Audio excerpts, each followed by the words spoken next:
Hi guys, welcome back to my channel. In today's video, I'm going to show you step by step how to do a color test on an Epson L3250 printer. But before we start this video, I want to invite you to click the notification bell, subscribe, or become a member of our channel. Alright guys, let's get started.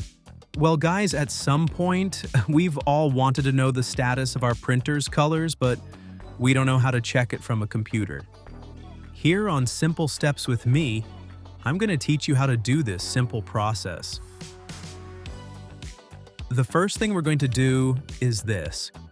We're going to turn off the printer by pressing the button on the left, just as you see in the image here in the video. Once the printer is completely turned off, we're going to load paper into the printer tray.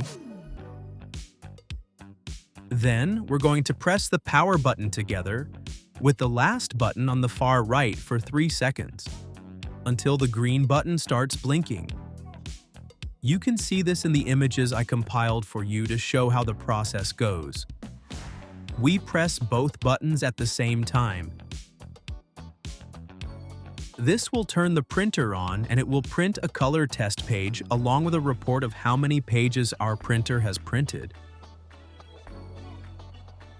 Here we can see in detail how the colors are printed, as well as the number of sheets printed, both in color and in black and white.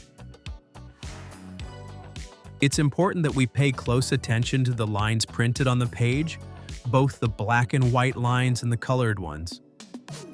For example, here on the left side we can see how the lines are poorly printed in both color and black and white.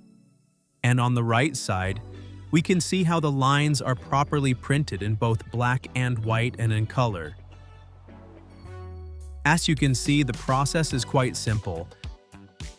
I hope this has helped you, and as always, I invite you to subscribe to our channel. See you in the next video. Bye-bye.